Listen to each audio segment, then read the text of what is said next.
अस्सलाम वालेकुम स्टूडेंट्स, उम्मीद करता हूँ आप सब खैरियत से होंगे। स्टूडेंट्स, आज जो है हम क्लास 9 की फ़िज़िक्स का गैस पेपर का सेक्शन ए सॉल्व करने वाले हैं। तो स्टार्ट करते हैं सेक्शन ए को। तो पहला हमारा सवाल है dash error due to fault in the measuring instrument.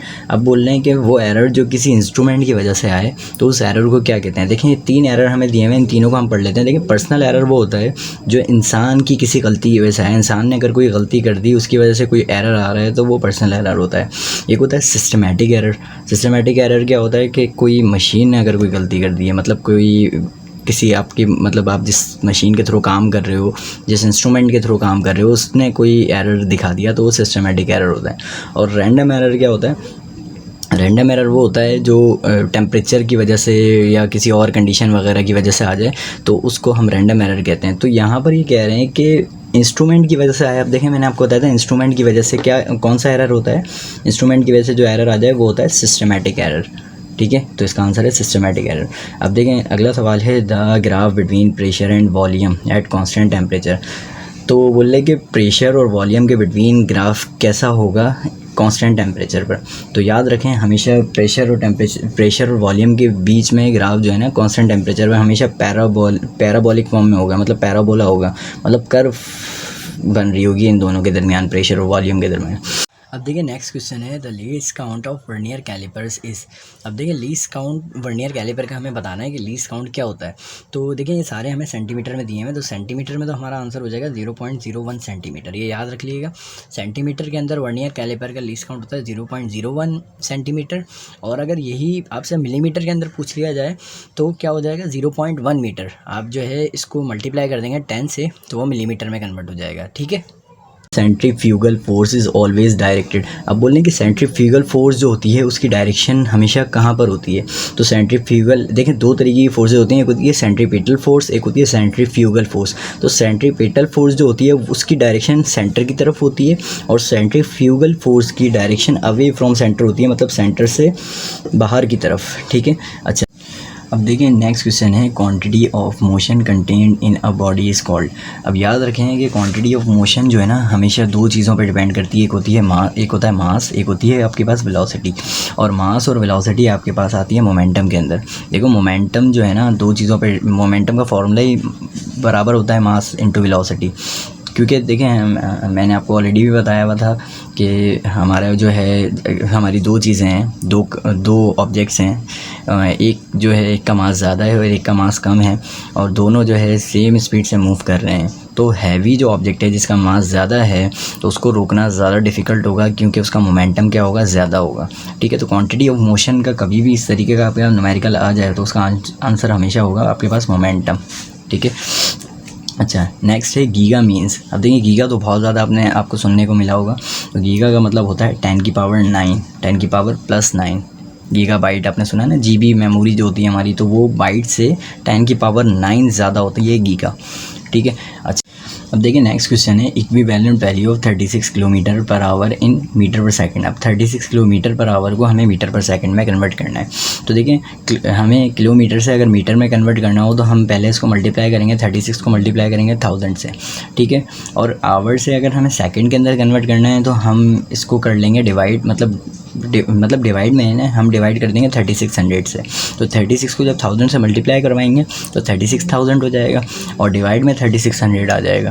तो इन दोनों को जब हम कैंसिल करेंगे 36000 डिवाइडेड बाय 3600 तो हमारा आंसर आ जाएगा 10 मीटर पर सेकेंड।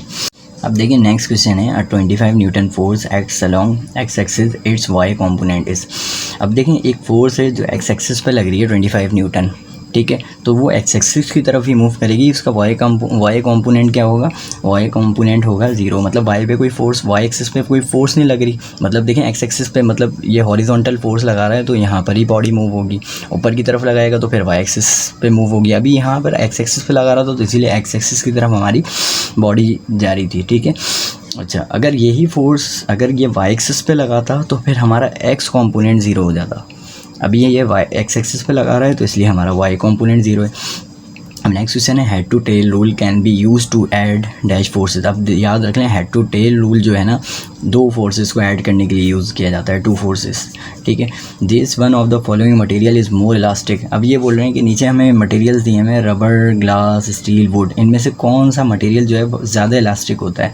अब आप लोग सोच रहे होंगे रबर ज़्यादा इलास्टिक होता है, लेकिन जो है ना स्टील जो है ना, स्टील वो रबर से भी ज़्यादा इलास्टिक होता है, ठीक है। अच्छा नेक्स्ट क्वेश्चन है the numerical value of capital G is. अब देखें यहाँ पर तकरीबन सारी वैल्यू सेम दी हुई हैं, बस एक जो है ये वैल्यू प्लस में, बाकी सारी माइनस में, तकरीबन सिमिलर वैल्यूज़ हैं। तो हमने क्या करना है यहाँ पर इसकी यूनिट से पहचानना है।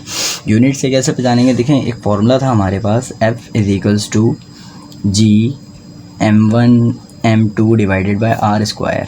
इस फार्मूले के थ्रू हमें इसको देखना है। तो यहाँ से हम जी को अगर सेपरेट कर लें तो आर स्क्वायर एफ से जाके मल्टीप्लाई हो जाएगा, और आर डिस्टेंस मतलब रेडियस है तो इसकी यूनिट होती है मीटर, और आर पे स्क्वायर है तो मीटर स्क्वायर होना चाहिए। अब देखें मीटर स्क्वायर इस पर है, इस पर मीटर स्क्वायर नहीं है, इस पर भी मीटर स्क्वायर नहीं है, इस पर भी मीटर स्क्वायर नहीं है, मतलब हमारा आंसर यही वाला होगा, बाकी सारे किसी में भी मीटर स्क्वायर नहीं है, सिंपल। अच्छा नेक्स्ट क्वेश्चन है during this process a gas become a liquid. अब बोलने कि कौन सा इनमें से ऐसा प्रोसेस है जिसके थ्रू हम गैस को कन्वर्ट कर देते हैं लिक्विड के अंदर, गैस कन्वर्ट हो जाती है हमारी लिक्विड में।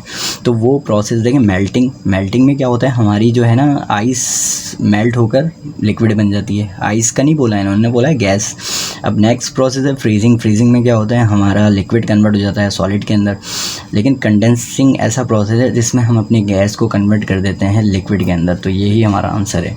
अच्छा अब नेक्स्ट सवाल है मास ऑफ अर्थ इज़। अब ये कांस्टेंट वैल्यू है, मास ऑफ अर्थ जो है ना 6 एक्सपोनेंशियल 24 kg होता है, ये याद रख लें 6 एक्सपोनेंशियल 24, ठीक है। अब नेक्स्ट सवाल है clockwise torque is considered as. तो क्लॉकवाइज टॉर्क जो है बोले कि उसकी मतलब कैसा टॉर्क होता है, वो पॉजिटिव होता है उसकी वैल्यू, यूनिट टॉर्क होता है, नेगेटिव होता है, ज़ीरो होता है। तो याद रख लें क्लॉकवाइज टॉर्क जो क्लॉक की डायरेक्शन में मूव करता है तो वो नेगेटिव होता है। और अगर यहीं पर एंटी क्लॉकवाइज आपसे पूछ लेते, एंटी क्लॉकवाइज मतलब क्लोज क्लॉक के अपोजिट डायरेक्शन में पूछ लेते तो ये पॉजिटिव होता है, ठीक है। अगला सवाल है the energy release during fission and fusion reaction is called. तो बोले कि जो हमारे फिजन और फ्यूजन रिएक्शन के थ्रू, प्रोसेस के थ्रू जो एनर्जी रिलीज़ होती है उसको हम क्या कहते हैं, जियोथर्मल एनर्जी है, सोलर एनर्जी है, टाइडल एनर्जी है, न्यूक्लियर एनर्जी। लेकिन न्यूक्लियर एनर्जी जो होती है ना वो इन दोनों प्रोसेस के लिए, इन दोनों प्रोसेस के थ्रू रिलीज़ होती है न्यूक्लियर एनर्जी, ठीक है, ये याद रखना है आपने।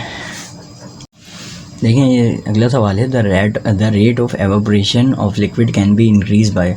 अब बोल रहे हैं कि एवोपरेशन का जो रेट है लिक्विड का, जो लिक्विड जो एवोपरेट होता है मतलब लिक्विड जो गैस के अंदर कन्वर्ट होता है वो बढ़ जाता है क्या चीज़ बढ़ाने से। याद रखें जब अगर आप टेम्परेचर को अगर बढ़ा दें ना, अगर आप टेम्परेचर को बढ़ा दें तो ये एवोपरेशन का रेट भी बढ़ जाएगा।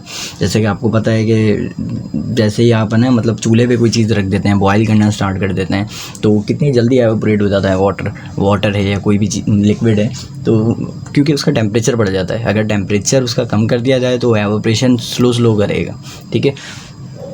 नेक्स्ट है 2 horse power is equals to dash watts. अब याद रख लें 1 हॉर्स पावर जो है ना वो आपके बराबर होती है 746 वाट के, ठीक है। अब 2 हॉर्स पावर कितने के बराबर होगी, 1492 के, क्योंकि 2 को अगर आप 746 से मल्टीप्लाई कर देंगे तो आपका आंसर आ जाएगा 1492। अब नेक्स्ट क्वेश्चन है Pascal's law is applicable to the liquid which is. अब याद रख लें पास्कल लॉ जो है वो जो है इनकम्प्रेसेबल लिक्विड के लिए एप्लीकेबल होता है। इनकम्प्रेसेबल मतलब जिनको आप कंप्रेस नहीं कर सकते, ठीक है। अच्छा if radius of circle is doubled then centripetal force action on a body moving on it will also become. अब देखें फोर्स जो होती है वो आपकी इन्वर्सली प्रोपोर्शनल होती है रेडियस के स्क्वायर के, ठीक है, रेडियस के स्क्वायर के, ठीक है। तो अब अगर रेडियस को मैं डबल कर दूं, रेडियस की वैल्यू अगर मैं 2 कर दूं मतलब 1/2 का स्क्वायर कितना हो जाएगा, 2 का स्क्वायर क्या हो जाएगा 4। तो फोर्स कितने टाइम कम हो जाएगी 1/4 हो जाएगी, क्योंकि देखें रेडियस को मैंने डबल करा है और 2 का स्क्वायर अगर लूँ तो 2 × 4 हो जाएगा। तो मैंने बताया फोर्स के इन्वर्सली प्रोपोर्शनल होता है रेडियस, तो फोर्स जो हो जाएगी आपकी 1/4 हो जाएगी। अब देखिए नेक्स्ट क्वेश्चन है weight of a body is 98 Newton its mass will be. अब देखिए हमें वेट दे दिया बॉडी का, अब हमें यहाँ पर मास फाइंड करना है। अब देखिए बहुत ही सिंपल है, हम यहाँ पे फॉर्मूला लगाएंगे W = mg, ठीक है, mg। अब w हमें दिया हुआ है, मतलब वेट दिया हुआ है 98, ठीक है। m हमें फाइंड करना है और g की वैल्यू कितनी है हमारे पास 9.8 कांस्टेंट वैल्यू है। अब 9.8 जाकर इधर जाकर 98 से डिवाइड हो जाएगा, तो हमारा आंसर आ जाएगा 10 kg, ठीक है। अच्छा, अब negative acceleration is also called, अब जो नेगेटिव एक्सेलरेशन होता है उसको हम क्या कहते हैं, डेक्सेलरेशन, रिटार्डेशन, बोथ 1 and 2 या नन ऑफ दिस। अब देखें, डेक्सेलरेशन भी कहते हैं, रिटार्डेशन भी कहते हैं, तो हमारा आंसर होगा बोथ 1 and 2। अच्छा, नेक्स्ट क्वेश्चन है, the diameter of steel pipe is 2.52 centimetre in SI unit system, this is equal to. अब देखें, इसको हमें कन्वर्ट करना है इसकी SI यूनिट में, मतलब देखें सेंटीमीटर स्टैंडर्ड यूनिट नहीं है, स्टैंडर्ड यूनिट हमारे पास मीटर होती है। तो अब अगर हम इसको मीटर में कन्वर्ट करेंगे तो 2.52 को हम डिवाइड कर देंगे 100 से, सेंटीमीटर से मीटर में जाने के लिए हम 100 से डिवाइड कर देते हैं। अब अगर हम इसको 100 से डिवाइड करेंगे तो हमारा आंसर आ जाएगा 0.0252 मीटर। अब देखिए, लास्ट क्वेश्चन है हमारे पास, 10 identical steel balls each of mass 27 gram are immersed in measuring cylinder having 20 centimeter cube of water.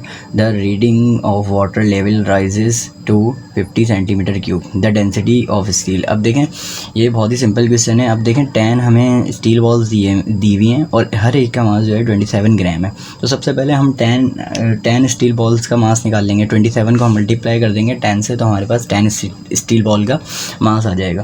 अब देखें, आप अगर नोटिस करें तो हमें टू वॉल्यूम्स दिए हैं, 20 सेंटीमीटर क्यूब और 50 सेंटीमीटर क्यूब।